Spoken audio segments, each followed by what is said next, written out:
Paul Kolbe is a retired senior CIA officer and former head of the CIA station in Moscow. Welcome to our program, Paul Kolbe. Hello, Daniel. Nice to be here with you. A high-ranking Russian general, Igor Kirillov, who was the head of Russia's nuclear and chemical forces, has been killed in Moscow by the Ukrainian security services. Ukraine claims that General Kirillov was a legitimate target as he carried out war crimes. What is your reaction to this development, and what does it mean? Well, once again, I'm impressed at the operational capability of the services that conducted this operation. It clearly showed precise targeting. It clearly showed deep planning. It showed that there's an apparatus, not only in Moscow, but throughout the country, which can support such special operations.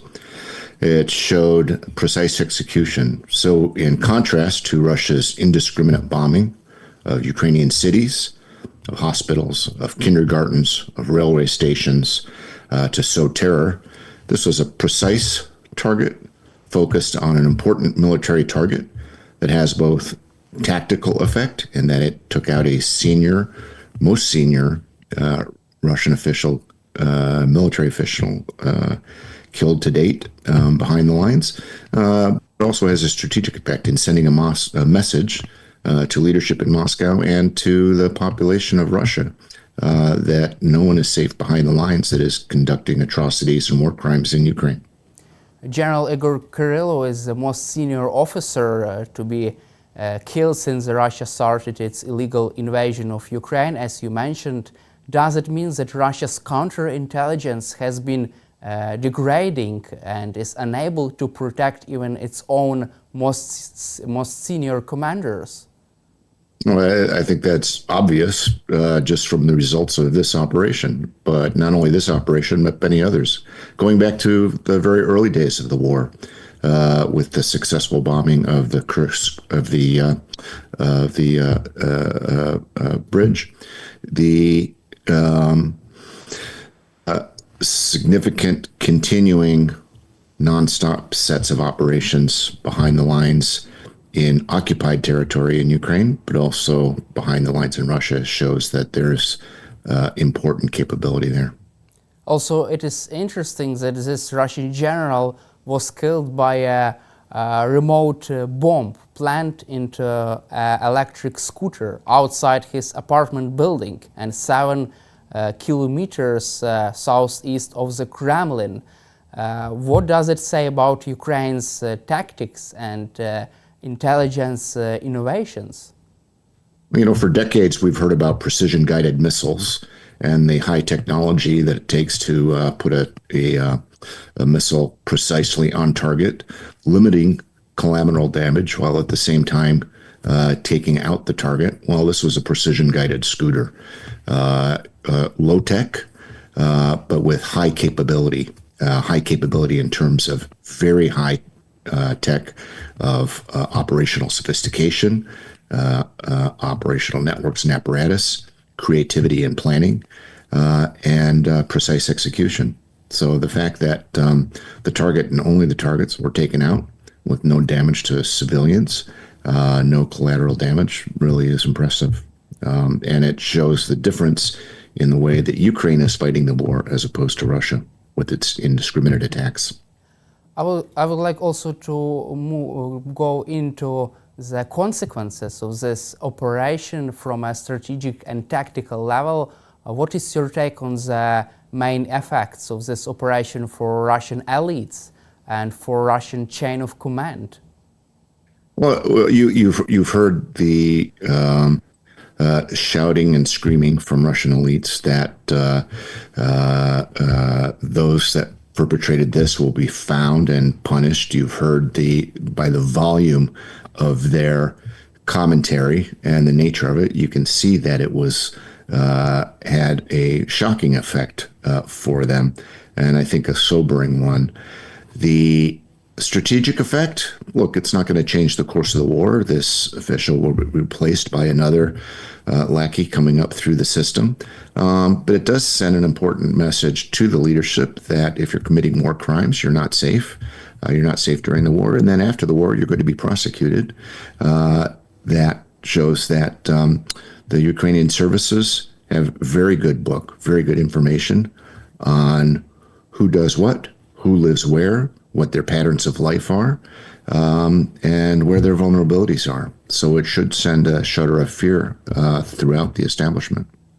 Also, as you just mentioned about new threats from the Russian leadership, Dmitry Medvedev, deputy chairman of the Russian Security Council, urged security services of Russia to eliminate Ukrainian political leadership in response to such an attack on the Russian general.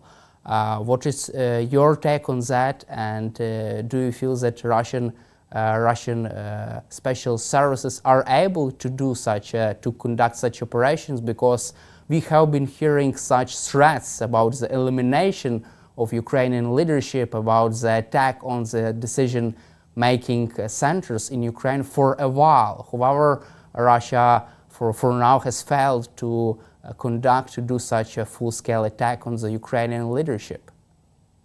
Well, look, this is absolutely typical. Whenever a message like that needs to be sent, they trot Medvedev out to issue threats against Ukraine, against Europe, against America, against the West. Sometimes he's sober, sometimes he's not, but the language is almost always the same. Look, Russia started the war by trying to eliminate Ukrainian leadership, tried to decapitate the Zelensky administration in their so-called special military operation, which they thought would be over in 3 days. Well, we're going on 3 years now. Ukrainian armed forces and special services have done an incredible job in protecting not only Ukraine, defending its territory, protecting the cities, driving Russia back from territory they had gained, and fighting it to a standstill in some places and decisively defeating it in others.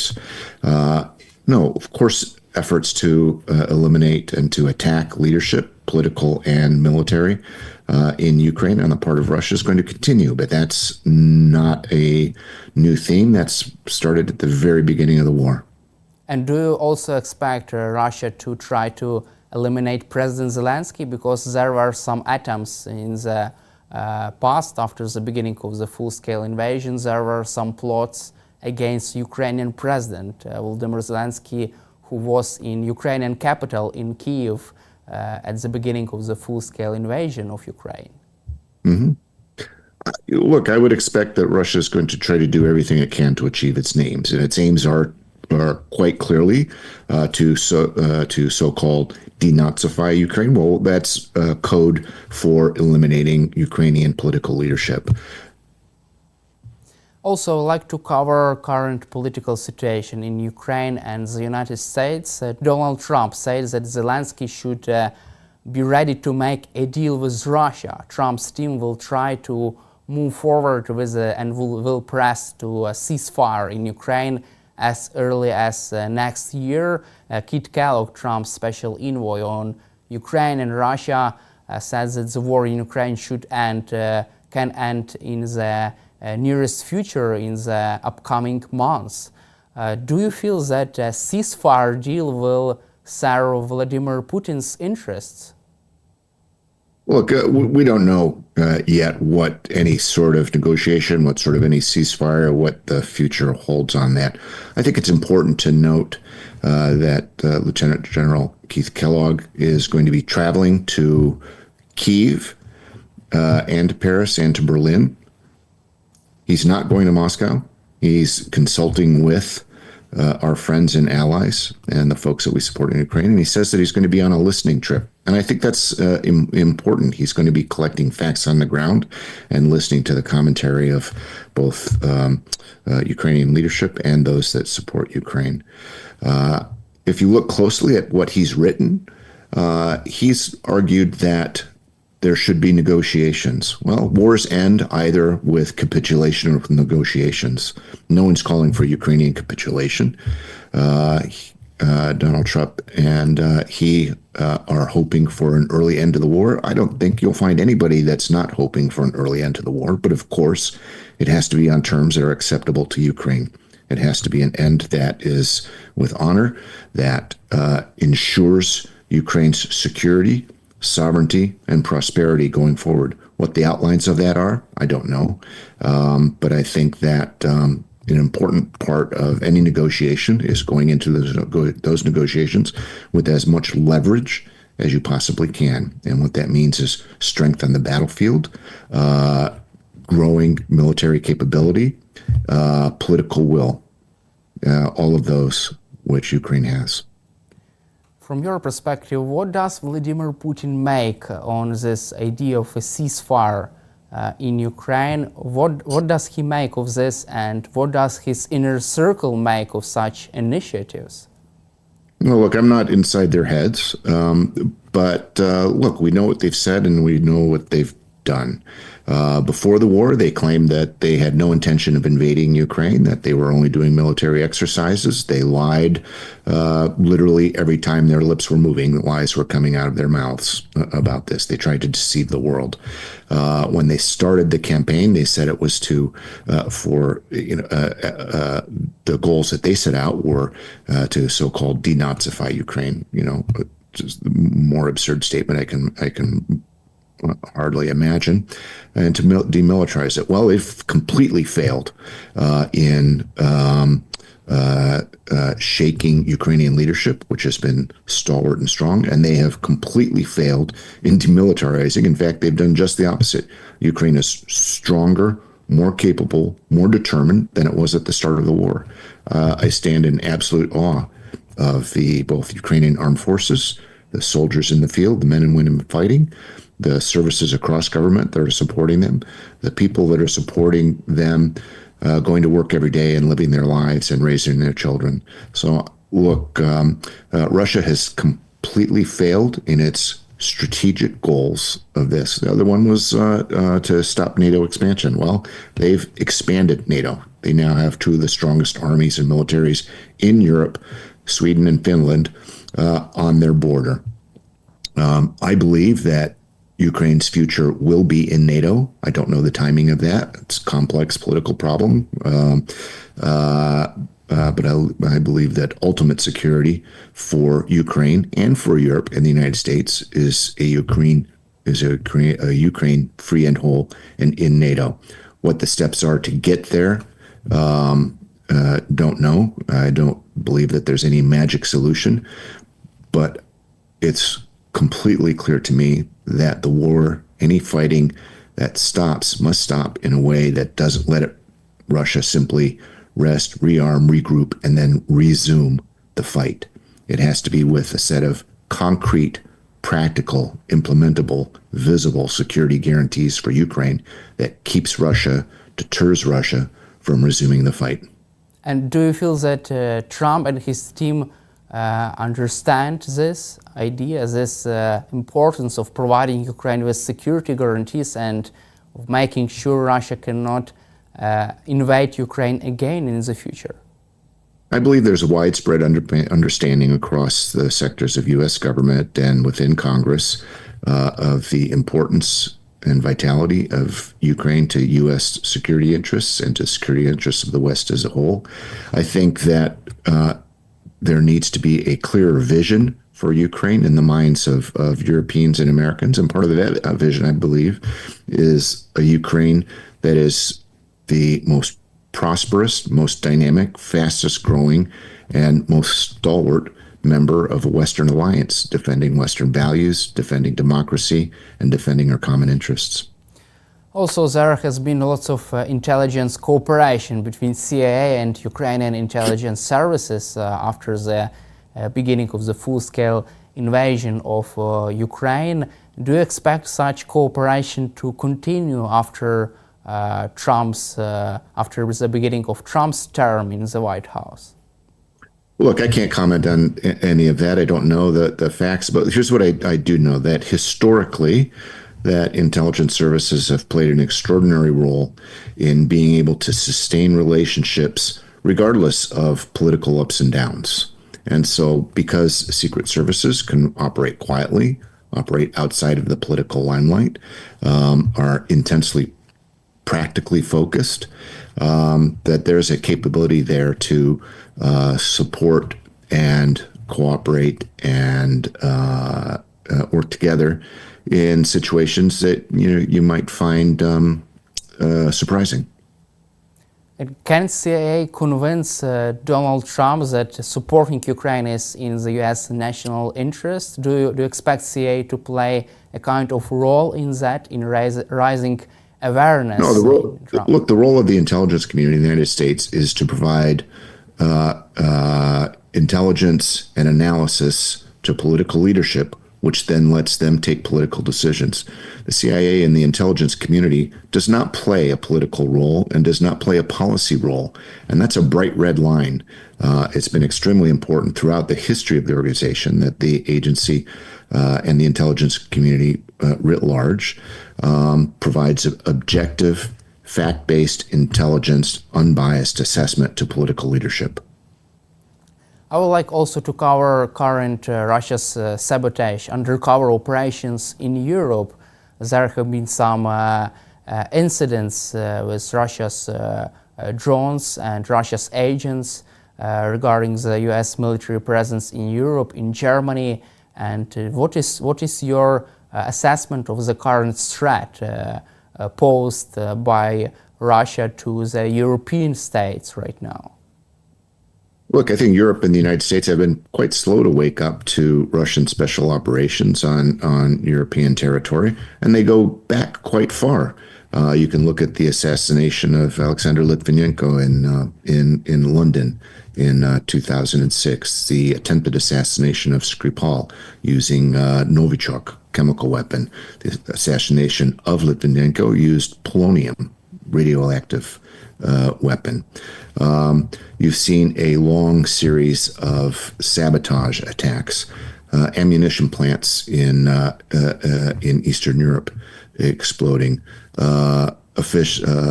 company officials being targeted for assassination, particularly in the defense industry.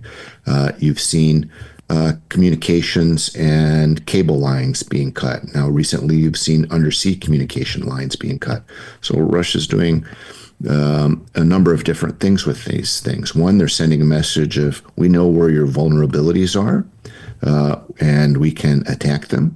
And they're looking for the tactical effect. Look, Russia, for decades, main strategy has been to divide countries amongst each other. They've used energy as a weapon to divide allies.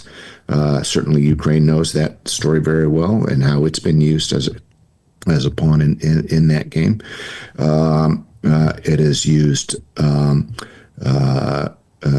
subterfuge and covert support to extremist organizations to support on both sides of the political spectrum to try to increase division within countries, increase political discord. And they've certainly made massive use of social media and misinformation and disinformation to achieve the same effect. So this all weaves together, going back to the beginning of your question, all goes back into a long-running campaign, systematic campaign to undermine democratic foundations of Europe, to split allies apart from each other, and to create fear and uncertainty. Do you feel that such attacks would reach their goals, reach Russian goals to spread fear among European leaders? No, not if we don't take counsel of our fears. If we understand the nature of the attacks, if we work assiduously to counter them, if we undertake efforts to deter them as well, and there's many other things that they can do in that regard. No, I don't think we need to fear Russian activities. I think we need to pay attention to them. I think we need to work very hard to counter them, and that requires cooperation between countries and between military and intelligence establishments, and it requires a very, very clear eye about what's happening. I think too long we've looked at all of these as little points of information and not connected them. Like a pointillist painting, we need to step back and look at the big picture of what's happening. Also, Russia has been threatening to use nuclear weapons since the beginning of the full-scale invasion of Ukraine. Do you feel that such threats properly work right now for Western leaders? And do you feel Well, I they think, are afraid of such threats? look, no leader wants to risk nuclear war, but I also believe that any country that threatens nuclear war, particularly against the West, the United States, understands very clearly that starting nuclear war will end badly for everyone involved. President Reagan said a nuclear war cannot be won and must never be fought. Chinese leader Xi Jinping recently just said the same thing. So the way Russia can use nuclear weapons is to try to use them as a threat. And they keep doing it because I think they feel that they had some impact in deterring deterring more fulsome support for Ukraine than might otherwise have been. Do you feel that such threats cannot longer be useful to threaten Western leaders because we are moving closer to the beginning of the fourth year of the Russia's invasion of Ukraine, and Russia has not yet used nuclear weapons, tactical or strategic one, against Ukrainian forces or a NATO member countries. Don't you think that such threats no longer could be useful for Russians? I think they've had diminishing effect, diminishing returns. You know, as they've been uttered again and again and again, they've lost some of their potency, and you see that.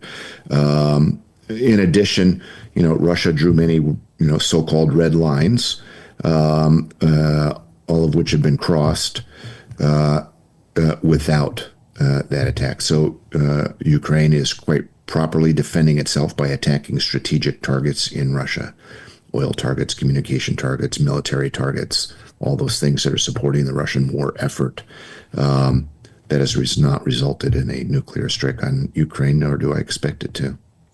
Let's also cover the fall of the Bashar al-Assad regime. Do you feel that this is a sign of the biggest Russia's intelligence failure? Well, I don't know if it's an intelligence failure, but it's certainly a policy failure. Look, how many billions and billions of rubles did Russia invest in that regime? How much of its prestige did it invest? How many tens of thousands of Syrian civilians did Russian forces kill during the course of supporting that dictator? One of the most horrific in history now is that we see the machinery of its imprisonment, torture, and execution complex, Nazi-era comparisons with that. This was Putin's main friend in the Middle East. He staked a lot of Russian prestige, a lot of Russian military power, and a lot of Russian money on that. What it really shows is how brittle dictatorships are. Dictators can last a long time because of the forces of repression that they use. They can imprison, they can kill, they can torture, they can instill fear in populations. But eventually, dictatorships prove brittle. They can seem strong on the outside, but they're rotten from the inside. And when they collapse very quickly. And we saw that with the Soviet Union as well. The West looked at the Soviet Union and saw a strong monolith. You know, there was very few predictions that the Soviet Union collapsed, but within it was a rotten economy, a rotten society, corrupt, and the people knew it. And so when it unraveled very quickly. And all those constituents of the Soviet Union that weren't Russian ran away from that as fast as they could.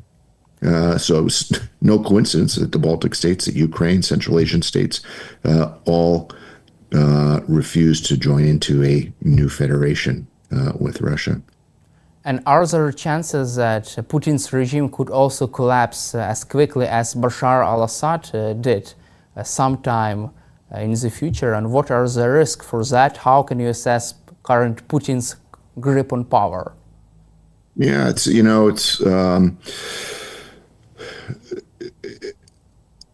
Can it happen? Certainly. Is it likely to happen? Who knows? How many people predicted Assad's fall 2 weeks before it happened? Certainly not the Russians, their closest supporters.